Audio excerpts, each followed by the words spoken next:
नमस्ते दोस्तों, मेरा नाम सुमित कुमार है और आज की कहानी सन 1995 का तंदूर कांड भारतीय आपराधिक इतिहास के सबसे चौंकाने वाले और भयावह मामलों में से एक है, जिसने न केवल दिल्ली बल्कि पूरे देश को हिलाकर रख दिया था। इस मामले में राजनीतिक शक्ति, व्यक्तिगत ईर्ष्या और अपराध की क्रूरता का संगम देखने को मिला। यह कहानी एक युवा कांग्रेस नेता सुशील शर्मा और उनकी पत्नी नैना साहनी की है, जो खुद भी कांग्रेस पार्टी की कार्यकर्ता थी। चलिए जानते हैं डिटेल से सब कुछ इस वीडियो में। आगे बढ़ने से पहले हमारे एक्स क्राइम चैनल को सब्सक्राइब कर लीजिए। दिल्ली 1990। शाम के 6 बज रहे थे। संसद भवन से लेकर खान मार्केट तक की सड़कों पर हलचल थी। पर राजनीति की हलचल सिर्फ सड़कों तक सीमित नहीं थी। कांग्रेस पार्टी के युवा नेता सुशील शर्मा आज फिर अपने दोस्तों के साथ पार्टी ऑफिस में मिले। वो स्मार्ट थे, आत्मविश्वासी थे और सबसे बड़ी बात, महत्वाकांक्षी थे। वहीं दूसरी ओर पार्टी की एक सक्रिय और तेज तर्रार कार्यकर्ता थी, नैना साहनी। सुंदर, शिक्षित और आत्मनिर्भर। जब वो मंच पर बोलती तो लोग सुनते नहीं, जज्ब कर लेते। दोनों की मुलाकात हुई थी एक रैली में, और वहीं से शुरू हुई थी एक प्रेम कहानी जो प्यार से ज्यादा सत्ता से भरी थी। सुशील शर्मा और नैना साहनी दोनों ने शादी कर ली और दोनों मंदिर मार्ग के फ्लैट 8A में मियां बीवी की तरह रहते थे। लेकिन उन्होंने उस शादी को सबके लिए सामाजिक तौर पर उजागर नहीं किया था।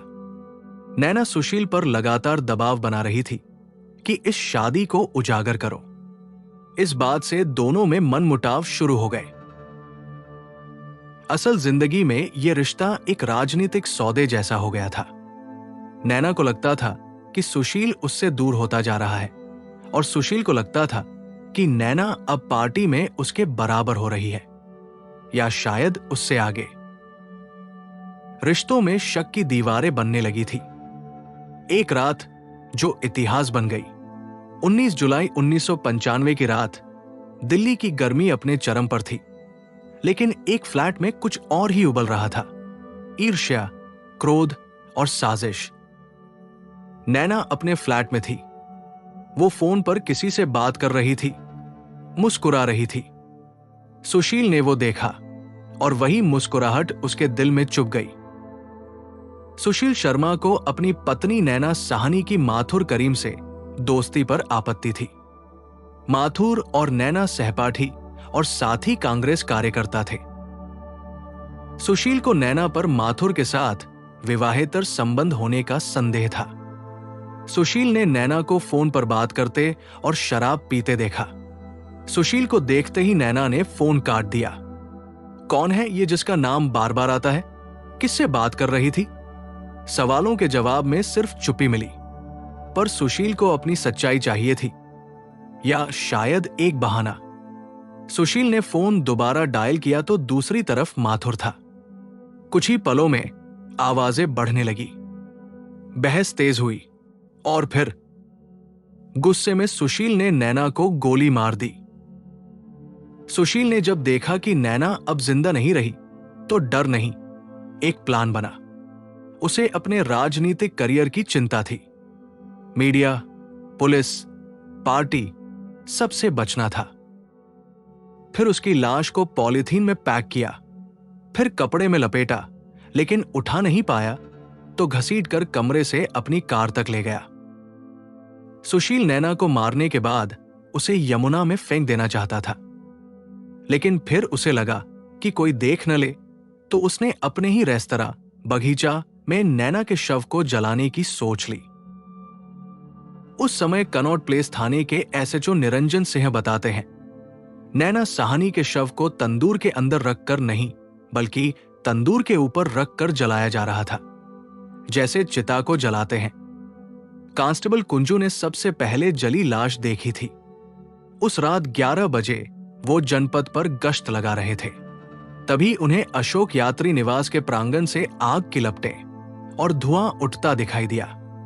आग देख जब वो बगीचा रेस्तरां के गेट पर पहुंचा तो देखा कि सुशील शर्मा वहां खड़ा था और उसने गेट को कनात से घेर रखा था। जब कांस्टेबल कुंजू ने आग का कारण पूछा तो सुशील ने जवाब दिया कि वो लोग पार्टी के पुराने पोस्टर जला रहे थे। वो पहले तो आगे चले गए, लेकिन फिर गड़बड़ होने के अंदेशे से रेस्तरां के पीछे की दीवार फांद तंदूर के पास पहुंचे। पहले उन्हें वहां जाने से रोका गया, फिर पास गए तो देखा कि एक लाश जल रही है। तंदूर, जो कभी लोगों को खाना परोसता था, आज एक लाश की राख बना रहा था। जब कांस्टेबल ने पूछा तो मैनेजर केशव ने कहा कि बकरा भून रहे हैं। जब कांस्टेबल ने उसे बल्ली से हिलाया तो पता चला कि वो महिला की लाश है। अधजले मानव अवशेष, एक कटा हुआ हाथ, बालों के जले हुए गुच्छे। ये कोई गैस कांड नहीं था, ये था हत्या का तंदूरी सच।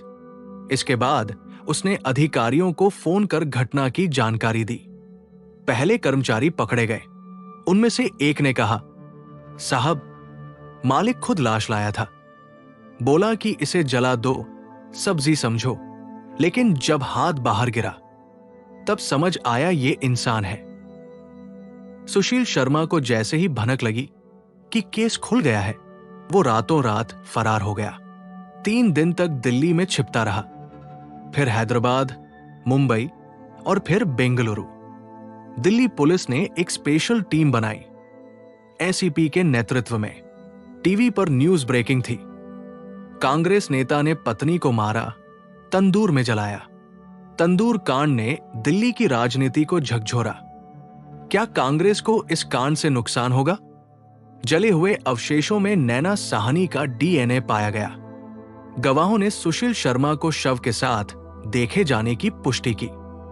नैना के फोन रिकॉर्ड में किसी मित्र माथुर से कॉल, जिससे सुशील को जलन होती थी। बगीचा होटल के सीसीटीवी कैमरे उस दौर में नहीं थे, पर कर्मचारियों के बयान पर्याप्त थे।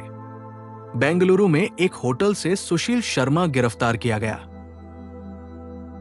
पुलिस जब उसे लेकर दिल्ली लौटी तो एयरपोर्ट पर पत्रकारों की भीड़ टूट पड़ी। पत्रकार चिल्ला रहे थे, सुशील जी, क्या आपने नैना को मारा? तंदूर में जलाना जरूरी था क्या? पार्टी क्या करेगी अब? लेकिन सुशील चुप था। उसके चेहरे पर न शर्म थी, न पछतावा, बस एक सर्द मुस्कान। कांग्रेस पार्टी ने पहले तो सुशील से दूरी बनाई, फिर धीरे धीरे चुप हो गई। मगर मीडिया, वो चुप नहीं था। हर न्यूज चैनल पर वही चल रहा था। राजनीति, हत्या और तंदूर दिल्ली की कहानी। क्या सुशील शर्मा को सजा मिलेगी? लोग कहने लगे, इतना ताकतवर आदमी, ये बच जाएगा। लेकिन कुछ इंस्पेक्टर और कुछ पत्रकार इस केस को जिंदा रखे हुए थे। साक्ष्य ठोस थे, गवाह मजबूत थे, मीडिया पीछे था, जनता की नजर थी। और फिर 2003 में ट्रायल कोर्ट ने सुशील शर्मा को फांसी की सजा सुनाई। जज ने जो फैसला सुनाया वो पूरे देश में चर्चा का विषय बन गया। ये दुर्लभतम में से दुर्लभ मामला है, रेयरेस्ट ऑफ द रेयर। मृत शरीर को नष्ट करने की ये क्रूरता सभ्यता की हदों को पार करती है। क्या ये अंत था? नहीं, कहानी अभी बाकी थी। सुशील शर्मा को फांसी की सजा मिली, लेकिन इस फैसले के साथ ही एक और लड़ाई शुरू हुई, उच्च न्यायालयों की सीढ़ियों की लड़ाई। 2007 में सुशील शर्मा ने दिल्ली हाईकोर्ट में अपील की। दलील दी गई, यह अपराध पूर्व नियोजित नहीं था, यह क्षणिक गुस्से का परिणाम था। वकील ने कहा, हत्या के बाद लाश को जलाना भय के कारण था, क्रूरता के कारण नहीं। हाईकोर्ट ने फांसी की सजा बरकरार रखी, पर लड़ाई अभी खत्म नहीं हुई थी। इस तंदूर के कांड 18 साल बाद 2013 में देश का सर्वोच्च न्यायालय इस केस पर अपना फैसला सुना रहा था। जज ने कहा, हत्या क्रूर थी, लेकिन पूर्व नियोजित नहीं। मौत की सजा को उम्र कैद में बदला जाए। देश 2 भागों में बंट गया। एक पक्ष बोला, यह इंसाफ नहीं है, यह सिस्टम की हार है। दूसरा बोला, कानून ने दया दिखाई, पर न्याय की भावना जिंदा है। सुशील शर्मा को उम्र कैद की सजा दी गई। दिल्ली की सबसे सख्त jail Tihar jail number 3। Sushil Sharma, पूर्व युवा नेता, अब एक आजम कारावास की सजा भुगतता कैदी एक कोने में बैठा था, जैसे खुद से छिपने की कोशिश कर रहा हो। हर दिन एक जैसा होता, लेकिन रातें अलग। रात में वो अकेला पड़ जाता और तब उसके पास होता सिर्फ एक साथी, उसकी डायरी। उसने डायरी लिखनी शुरू की। हर रात नैना मेरे सामने आती है, जली हुई, रोती हुई। उसकी आंखें पूछती हैं, सुशील, क्या यही प्यार था? सुशील का मन अब कानून की किताबों से नहीं, उस एक रात के दोहराव से भर चुका था। मैं सोचता हूं, क्या अगर उस रात में बस चला जाता तो? क्या अगर मैंने गुस्से को निगल लिया होता? जेल की दीवारें जितनी ऊंची थी, उससे कहीं ऊंचा सुशील का अपराध बोध हो चला था। वो जानता था, उसने सिर्फ एक इंसान की हत्या नहीं की थी, उसने एक विचार, एक आत्मनिर्भर स्त्री, एक प्रेम की संभावना को जला डाला था। मुझे राजनीति चाहिए थी, पर वो मुझे राक्षस बना गई। मैं जीतना चाहता था हर कीमत पर जीत किसकी थी? सुशील अब जेल का सबसे शांत कैदी बन चुका था। वो किसी से नजर नहीं मिलाता, दिन भर पढ़ाई करता और रात में नैना से माफी मांगता, जो अब सिर्फ उसकी कल्पना में आती थी। वो धीरे धीरे जेल लाइब्रेरी का स्थायी सदस्य बन गया। अधिकार, सजा, दया, पुनर्वास, हर शब्द उसने पढ़ा घूंट घूंट कर। 5 साल बाद उसने लॉ की डिग्री पूरी की। अब वो अन्य कैदियों को उनके केस समझाने में मदद करता और जेल में चल रही सुधार गतिविधियों में हिस्सा लेने लगा। साथ ही कैदी उसे वकील साहब कहने लगे। डायरी, अंतिम दिन। मैंने अपने भीतर झांकने की कोशिश की है। कागजों पर मैं सुधर गया हूं। समाज कहेगा, देखो, राक्षस वकील बन गया। लेकिन मुझे खुद से एक जवाब चाहिए। क्या अपराध की तपिश तंदूर से ठंडी हो सकती है?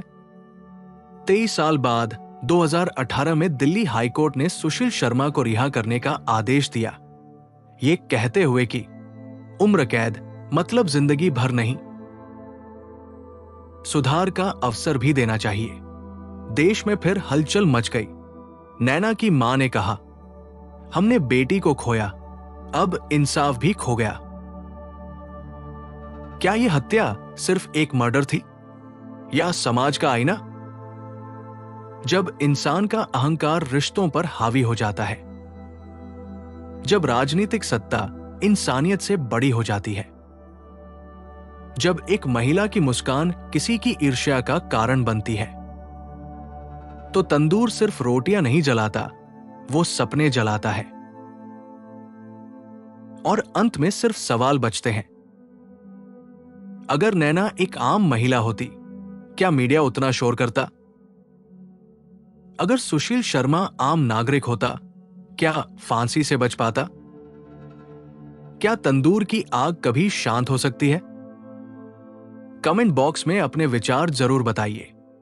अगर यह कहानी आपको झकझोर गई हो तो इसे शेयर कीजिए, ताकि नैना की चुप चीख और लोग भी सुन सके। अगर आपको हमारी मेहनत पसंद आई हो तो इस वीडियो को लाइक करते हुए शेयर भी करें। अगर आपने अब तक हमारे एक्स क्राइम चैनल को सब्सक्राइब नहीं किया है तो जल्दी से चैनल को सब्सक्राइब कर बेल आइकन भी दबा लें। मिलते हैं एक और रियल स्टोरी के साथ। तब तक के लिए सुरक्षित रहिए, सतर्क रहिए। जय हिंद।